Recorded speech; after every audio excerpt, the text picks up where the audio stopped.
Nas quartas-feiras, quem lembra do tema que a gente tem seguido, estudado?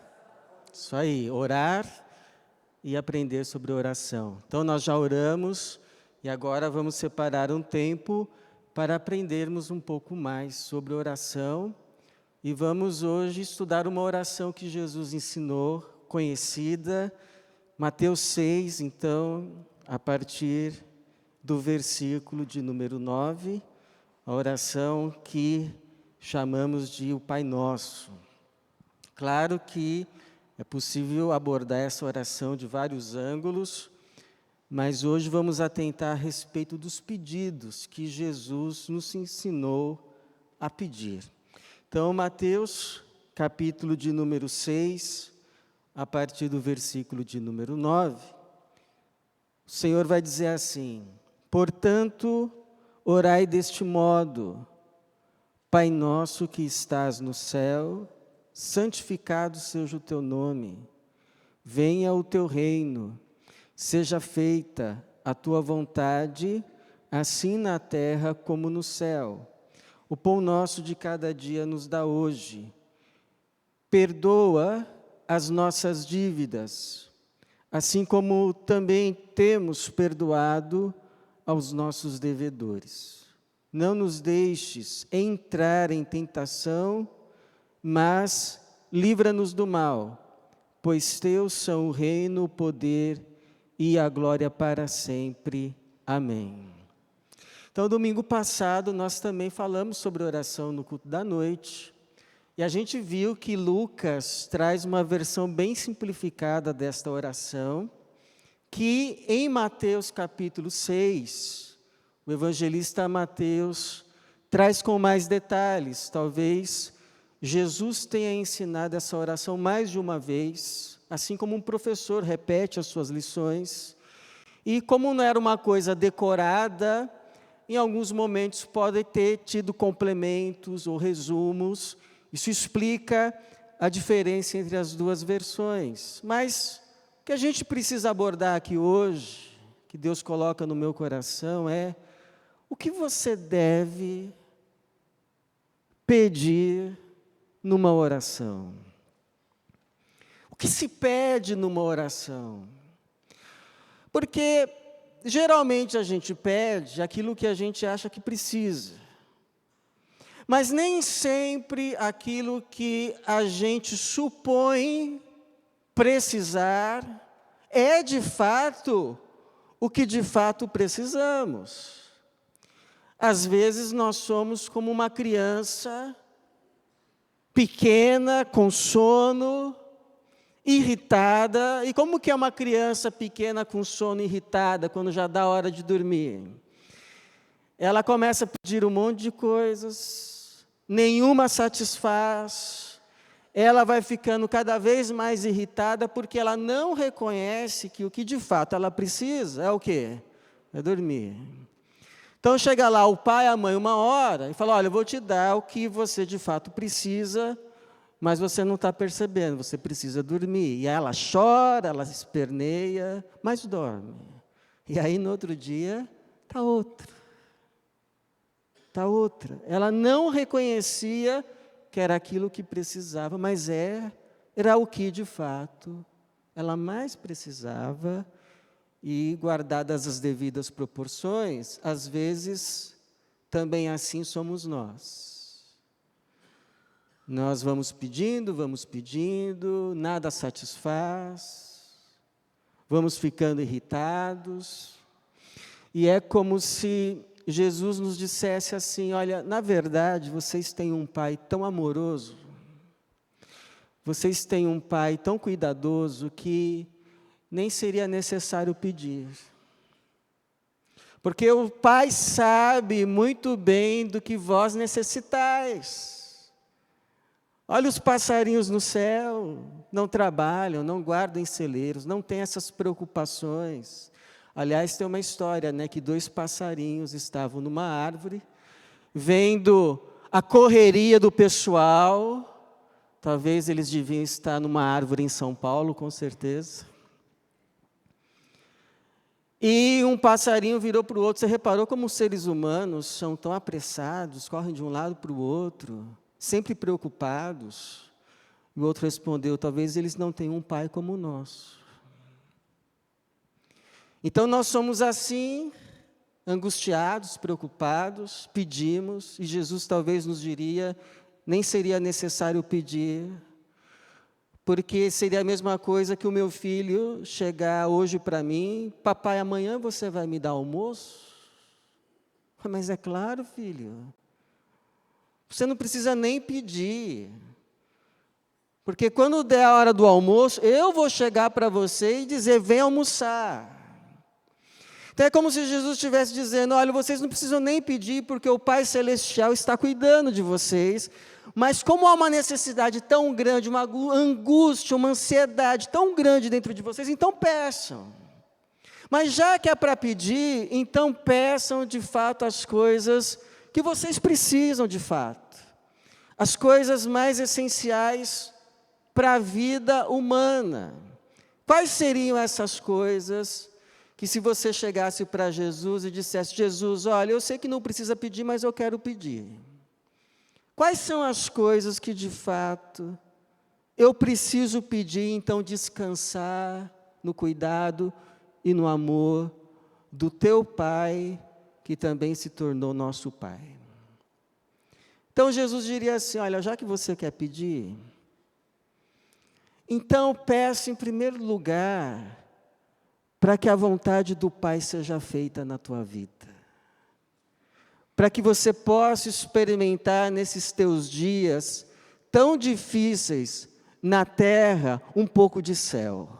Porque a gente acha que céu é só uma questão de lugar, né? Lá o céu, onde Deus mora, sim, lá é o céu, mas céu, no seu experimentar de céu, é todo e qualquer lugar onde a vontade de Deus é feita.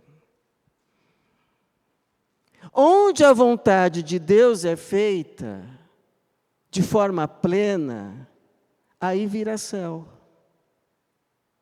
Por que que o céu é céu? Porque lá no céu, a vontade de Deus é plenamente conhecida e obedecida. Por isso que vira céu. Se no céu a vontade de Deus não fosse conhecida plenamente e obedecida, não seria céu, seria terra. Seria inferno. Se a vontade de Deus fosse plenamente conhecida e obedecida aqui na terra, o que se tornaria essa terra? Céu. É por isso que Jesus nos ensina a orar: venha, venha. A gente fica tão preocupado em ir, e Jesus nos ensina a orar: venha. Venha o teu reino, ou seja, o ambiente, a esfera, onde a tua vontade é obedecida, onde de fato o Senhor é reconhecido como Rei, como Senhor. Venha o teu reino, seja feita a tua vontade, assim na terra, como já é feita no céu. Às vezes, pessoas assim questionam: ora, se Deus existe e é bom, por que tem tanto mal na terra? Como se a presença e a existência do mal na terra fosse um argumento ou uma prova da não existência de Deus. Porque se questiona: ora, se Deus é bom e todo-poderoso, por que que Ele permite o mal? Então alguém já disse que Deus não acaba com o mal, porque para Ele acabar com o mal, Ele tem que acabar com o maldoso. Mas Ele não quer acabar com o maldoso, Ele quer salvá-lo. Foi para isso que Jesus foi para a cruz. Não foi para os sãos, foi para os doentes, do qual nós fomos os primeiros a sermos colocados em processos de cura. Mas eu pergunto assim: Se os 2 mandamentos que resumem a lei, e você sabe quais são? Amarás o Senhor teu Deus sobre todas as coisas, e ao teu próximo como a ti mesmo. Pergunto, se esses 2 mandamentos que resumem a lei, a vontade de Deus revelada, escrita, fossem por nós, eu nem vou falar lá fora, fossem por nós, plenamente obedecidos, haveria guerras? Haveria fomes? Deus abençoa tanto esse mundo que Ele produz o suficiente para alimentar o dobro ou mais da população. A gente joga comida fora.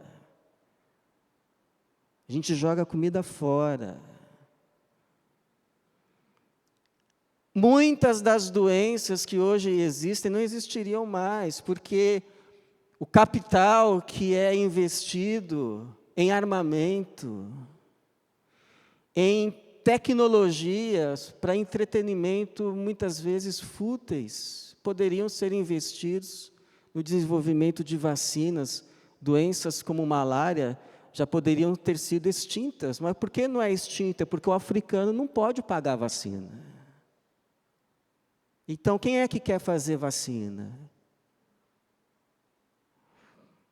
Eu lembro de um pastor que, quando ia orar por uma família, foi meu pastor, ele orava assim: Senhor, que essa casa seja um cantinho do céu. O que ele estava pedindo é que nessa casa a tua vontade seja conhecida e feita. Porque onde a vontade de Deus é conhecida e obedecida, ali há uma manifestação do céu.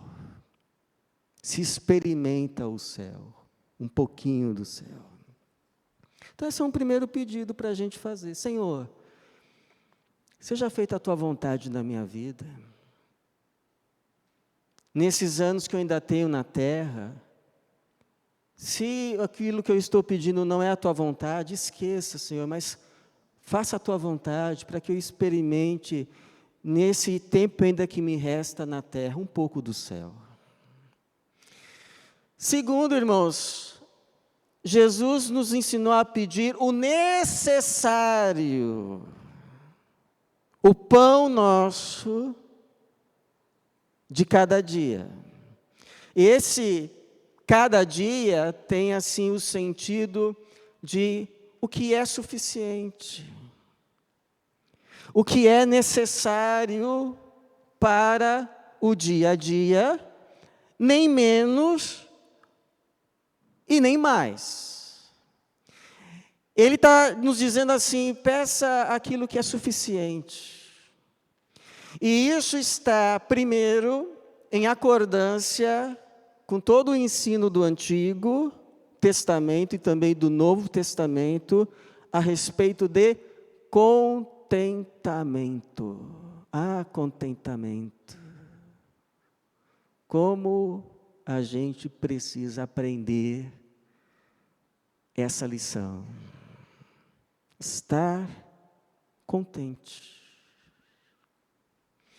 Olha o que diz Provérbios 38 e 9.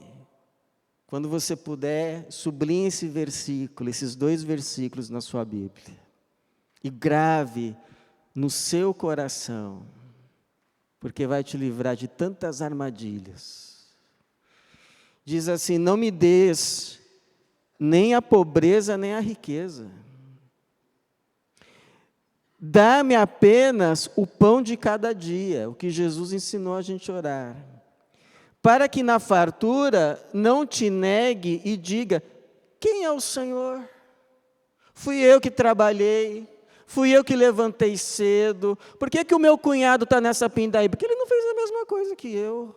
Se torna orgulhoso, não reconhece que até a força para se levantar de manhã veio do Senhor. Porque senão ficava na cama. Ou empobrecendo, eu não venha a furtar. e profane o nome de Deus. Então, nem a riqueza, nem a pobreza, me dá o pão de cada dia. Me ajuda a estar contente. 1 Timóteo 6, 9 e 10, os que querem ficar ricos, caem em tentação, em armadilhas, e em muitos desejos loucos e nocivos, que afundam os homens na ruína e na desgraça, porque o amor ao dinheiro é a raiz interessante de todos os males. E por causa dessa cobiça, alguns se desviaram da fé e se torturaram com muitas dores. Sabe como o diabo atormenta muita gente? Fazendo essa pessoa tirar os olhos do muito, porque Deus não dá apenas o necessário, Deus dá a mais. Deus não é apenas fiel, é generoso. Dá com fartura. Fazendo essa pessoa tirar os olhos do muito que ela tem e colocar justamente naquilo que ela não tem. E aí, em busca daquilo que ela não tem, porque se torna uma obstinação, sempre se buscar aquilo que não se tem, ela arrisca, inclusive, perder o que tem. Quer um exemplo? Adão. Te pergunto, o que Adão não tinha? O que Adão não tinha? Só uma coisa. Uma árvore. Um fruto. Era a única coisa. Deus disse, você pode comer de tudo, Adão. Olha quanta diversidade. Olha quanta fartura. Você pode comer de tudo. Só não coma dessa árvore, porque o dia que dela você comer, você vai morrer. Eu não quero isso para você. Aquela árvore era a porta de saída da presença de Deus, porque Deus não quer ninguém obrigado com Ele. Por que essas portas do templo estão abertas? Porque ninguém é obrigado a ficar aqui. Se você quiser se levantar e sair, a serventia da casa. Mas nós estamos aqui porque queremos. A mesma coisa a Deus no jardim. Por que Deus colocou aquela árvore se Ele não queria que o homem comesse? Porque Deus criou o homem livre. Você pode ficar comigo para sempre, se você quiser. Não quero prender ninguém, não quero ninguém me amando por obrigação. Você pode ficar comigo e desfrutar de tudo que eu tenho, mas você não é obrigado. Por isso tem uma porta, é aquela árvore.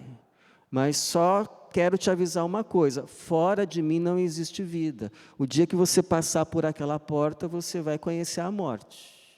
Mas você é livre. O que o diabo fez? Fez o bendito do Adão, Eva, tirar os olhos de tudo que tinha e colocar justamente na única coisa que não tinha. E aquilo foi ficando grande, grande, grande. Mais que tudo. E perderam quase tudo, mas perderam muito. Só não perderam mais porque Deus teve misericórdia. Então tome cuidado, para você não tirar os olhos do tanto que Deus te dá. Se você não aprender a ficar contente, você não vai ficar contente nunca. E vai cair na tentação.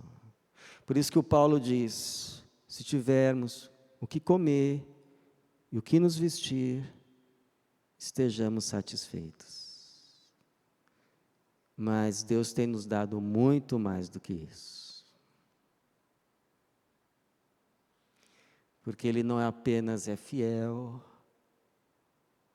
Ele é Pai. Pai dá tanta coisa. Pai dá álbum de figurinha. Por quê? Precisa? Não precisa. Mas quer ver o filho sorrir. Deus tem te dado tanto álbum de figurinha. Terceiro, Jesus nos ensinou a pedir paz. Jesus nos ensinou a pedir paz com Deus e com as pessoas, por meio do quê? Do perdão. Alguém já disse que a alegria é a paz dançando. Não existe alegria sem paz. Para que haja alegria, precisa ter paz. Jesus está nos ensinando aqui a voltarmos para a alegria a partir da paz, mas para isso duas coisas precisam ser lembradas. Duas coisas. Primeiro, não existe paz plena com Deus sem paz plena com as pessoas. Você lembra o que Jesus disse? Olha, se um dia você vier ao templo, entregar a tua oferta, e quando você for entregar, você lembrar que alguém tem algo contra você, deixa a tua oferta no altar, vai se reconciliar, e depois venha, oferece a sua oferta. Não existe paz plena com as pessoas, sem paz plena com Deus. Se andarmos na luz, como Ele está na luz, temos, então, paz. Com quem? Uns com os outros. Então não tem essa, não, eu estou brigado com fulano, mas eu estou bem com Deus. Mentira. Uma baita de uma mentira. Porque quando você chegar para Deus, Ele vai fazer a mesma pergunta que Ele fez para Caim: onde que está o seu irmão? E o que você vai responder? Acaso eu sou cuidador do meu irmão? Está lá. Deixa ele lá, e eu aqui. Então, o relacionamento na vida cristã é cruz mesmo. É horizontal, eu e Deus, e vertical, eu e Deus, e horizontal, eu e os irmãos. Foi para isso que Jesus morreu na cruz. Para possibilitar reconciliação entre nós e Deus e uns com os outros. Senão é diminuir a obra que Jesus fez por nós.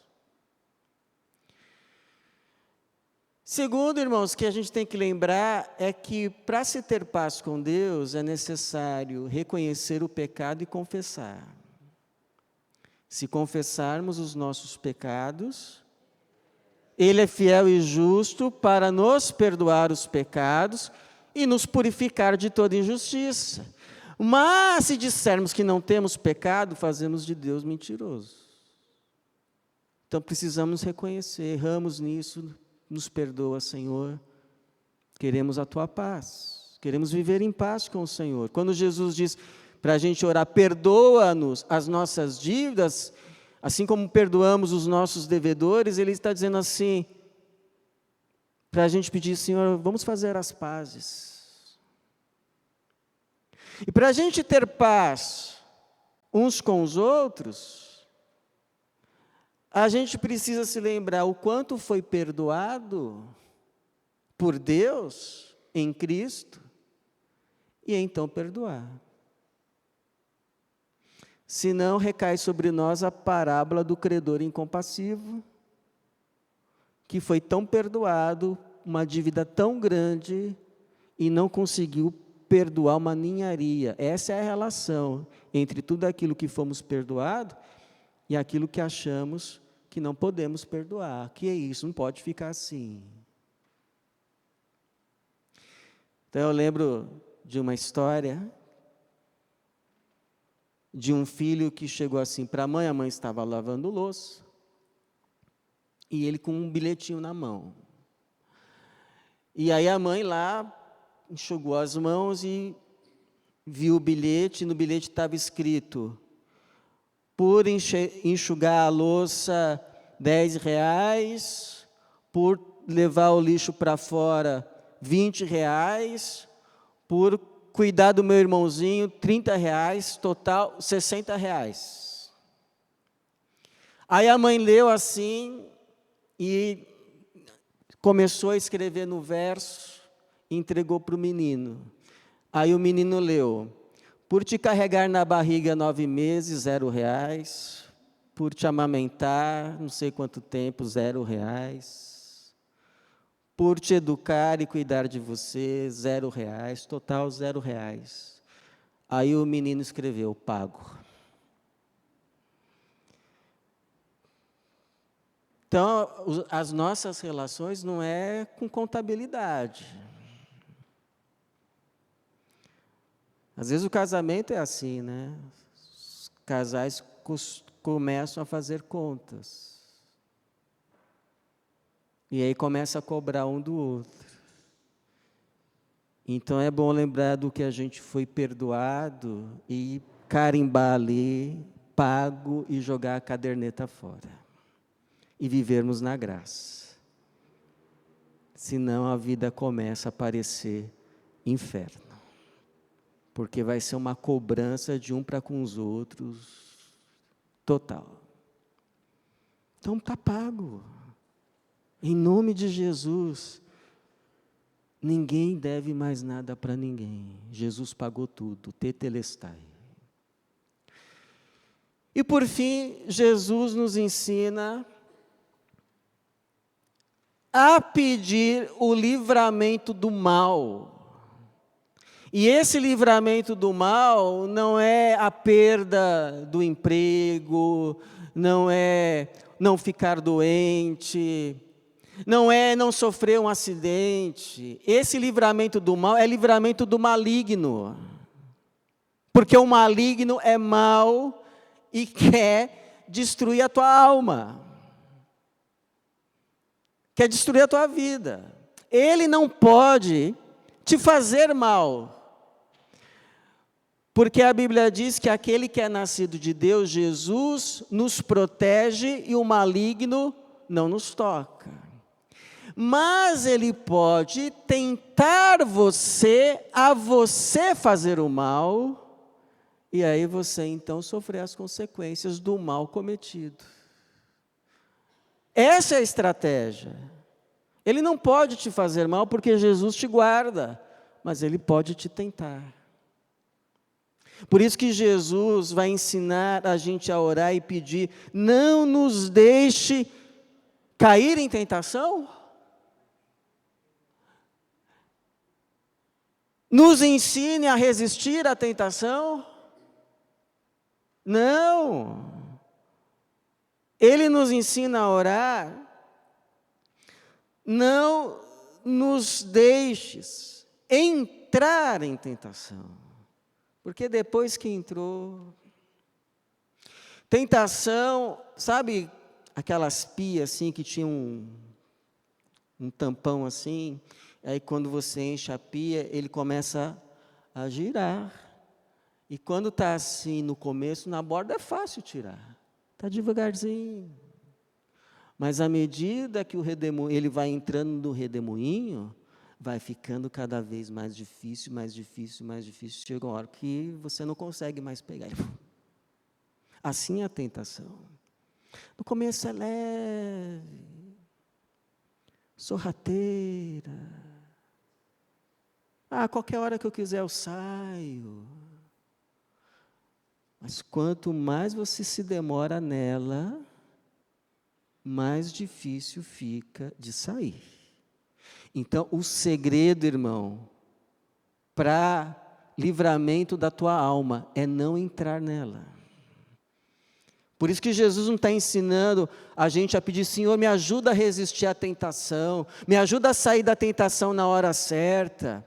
Não, Ele está ensinando a gente a orar: Senhor, por favor, não deixa eu entrar em tentação.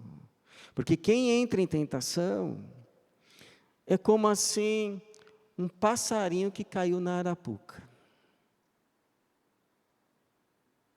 É assim um peixe que rodou ao redor do anzol e mordeu a isca.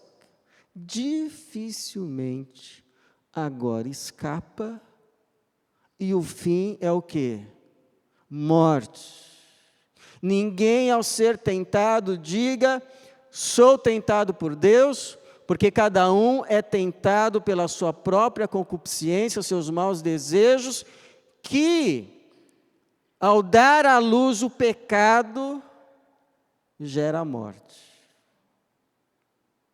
O fim da tentação é a morte. Não tem outro alvo, outro caminho, outro final, é a morte. Aliás, uma vez eu lembro, eu vi uma cena, um gato que pegou um camundongo, e o gato começou a brincar com o camundongo, jogava o camundongo para cá, para lá, e o camundongo pensava que ia escapar, ele pegava com a pata de novo, impressionante. Eu até fiquei com dó do camundongo. Quando eu pensei em ajudar, o gato abocanhou, e foi embora. Coitado. Então é assim. Você quer livrar a sua alma, você quer ter vida, quer vencer a tentação, então, em nome de Jesus, não entre nela. Não brinque com o mal. O mal não vai brincar com você. O mal veio para matar, roubar e destruir. Não brinque com o mal. Em nome de Jesus. Guarde a tua vida. Guarde a tua vida. E tudo o que você ama. Fica com Jesus. Em Cristo nós estamos guardados. Nós e a nossa casa. Em nome de Jesus. Então, quais são os pedidos que Jesus nos ensinou a pedir? Quais são mesmo? Que seja feita a vontade dEle na nossa vida, para que a gente experimente de céu. Nos ensinou a pedir segundo, o necessário, apenas, o pão nosso de cada dia, e ficar contente, porque Ele está cuidando de nós, Ele sabe o que a gente precisa, não vai negar nenhum bem algum aos que o amam. O que Ele ensinou a pedir em terceiro? Paz com Deus e uns com os outros, por meio do perdão. E, finalmente, que Ele nos livre do mal, nos ajudando a sequer entrar no redemoinho, entrar em tentação, em nome de Jesus. Você pode pedir outras coisas? Pode. Filipenses 4:6, inclusive, diz que você deve fazer todos os seus pedidos conhecidos a Deus, com súplicas e ações de graça. Mas esses são os pedidos essenciais para a vida, que não pode faltar na nossa oração, e que o nome do Senhor seja santificado na terra, no céu e no nosso viver. Para a glória dEle e para o nosso bem. Amém. Vamos nos colocar de pé. Pai bendito, muito obrigado por esse tempo que o Senhor nos permitiu passarmos aqui. Obrigado pela certeza que o Senhor ouviu a nossa oração. E obrigado por essa oração que o Senhor nos deixou, que nos ensina a pedir o que de fato precisamos pedir. Que a Tua vontade seja feita em nossa vida. Que o necessário seja sempre presente no nosso dia a dia. Que a Tua paz seja realidade nos nossos relacionamentos por meio do perdão e vivamos debaixo da Tua graça. E que o Senhor nos livre do mal, preserve a nossa alma, preserve a nossa vida, não nos deixe, Jesus, entrar em qualquer tentação. É assim que o Senhor nos guarde de todo o mal e nos ajude a experimentar o bem do Senhor nessa vida e no nosso viver. Essa é a nossa oração para a Tua glória e no Teu nome. Amém. Amém. Que Deus te abençoe, te guarde te dê ainda um resto de noite abençoada e um resto de semana na presença dEle. Deus nos abençoe. Amém.